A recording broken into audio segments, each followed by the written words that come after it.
Kevin Costner was once one of the most powerful men in Hollywood.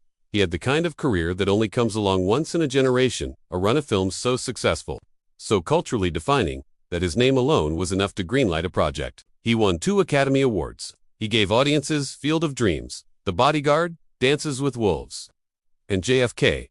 He was the kind of actor who made people believe in something bigger than the screen. Standing at 71 years old today, the story of where Kevin Costner finds himself is one filled with heartbreak, ambition, courage, and the kind of complicated truth that does not fit neatly into a feel-good Hollywood ending. Born on January 8, 1955, in Linwood, California, Kevin Costner grew up moving frequently as his father's work demanded. He was not a natural academic. He played sports, wrote poetry in private, and sang in the church choir. He was, in many ways, a boy quietly carrying a dream. He was not yet ready to speak aloud. After graduating with a business degree in 1978, he briefly took a marketing job in Orange County. Everything changed when he accidentally met Richard Burton on a flight from Mexico. Burton advised him to chase acting completely, and Costner quit his job and moved to Hollywood. He drove a truck, worked on a deep-sea fishing boat, and gave bus tours to stars' homes before finally making his way into films. That determination, that blue-collar willingness to grind before the glory, became the foundation of everything that followed. For decades, it worked. The career that took off after Silverado in 1985 led to an almost unbroken run of cultural moments that defined American cinema. He was every inch the leading man, broad-shouldered, earnest, and capable of the kind of emotional stillness that the camera loves. But what happens when the dream you chased your entire life starts to slip through your fingers at the very moment you reach for it one more time? Costner had been developing a project called Horizon, an American saga since 1988. A year before Dances with Wolves was even released. He commissioned the story as a conventional Western with a beginning, middle, and end. For decades, nobody would make, and he never gave up on it. That kind of stubborn loyalty to a creative vision is admirable, even romantic. But it also carried a devastating cost. Costner invested $38 million of his own money into the film, and when the project ran into difficulties, he found himself embroiled in high-stakes financial and legal disputes with backers.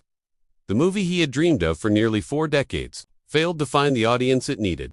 Chapter 1 opened in theaters in summer 2024. Critics were mixed. Audiences were sparse. And the theatrical run left little doubt that the franchise model he had envisioned was in serious trouble. Chapter 2 was delayed indefinitely. Around the same time, his relationship with the show that had reignited his career fell apart in full public view. Costner had been the anchor of Taylor Sheridan's Yellowstone since 2018. Playing patriarch John Dutton in a show that became a cultural phenomenon. He announced his departure, citing his focus on Horizon. But reports surfaced of clashes over contracts, scheduling conflicts, and creative control. The man who had been the highest-paid actor on television was suddenly no longer part of the show. That had made him one again. Hollywood does not easily forget public falling outs, and industry insiders warned that his legacy would be tested if conflicts continued to dominate headlines. The personal pain ran just as deep as the professional. Costner and Christine Baumgartner finalized their split in early 2024, sharing custody of their 3 youngest children. The end of an 80-year marriage is never simple, and Costner spoke publicly about the toll it took on him. He had been through a divorce before, and he understood what it meant for the children involved. Though a judge rejected the initial claim of nearly $250,000 a month in child support, Costner was still left paying a significant sum monthly. Adding emotional weight to an already painful situation, Baumgartner became engaged to one of his former friends. Sources close to the actor described him as genuinely struggling with everything landing on him at once. Insiders noted that sentiment toward Costner in Hollywood had shifted quietly but noticeably. For a man who once commanded the biggest stages in global entertainment, that kind of shift carries a particular sting. It was also reported that Costner himself acknowledged he does not have the kind of wealth people assume he has, having spent a significant portion of it chasing Horizon across decades. And yet, here is where the story of Kevin Costner refuses to be simply heartbreaking. The same man facing these personal and professional storms is also filming a horror thriller, preparing to play Bill Clinton in a political drama, and developing a romantic comedy. He is not fading quietly.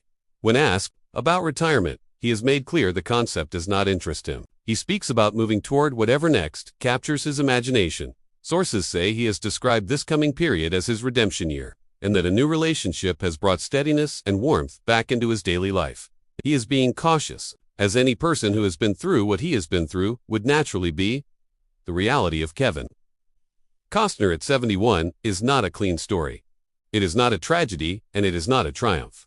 It is something far more human than either of those things. It is the story of a man who built an extraordinary life through sheer will, who bet everything on a dream that did not pay off the way he hoped, who lost his marriage, faced his financial limits, and found his professional footing uncertain in ways he likely never imagined. And yet, he keeps moving forward. He keeps working. He keeps believing that the best surprises may still be ahead.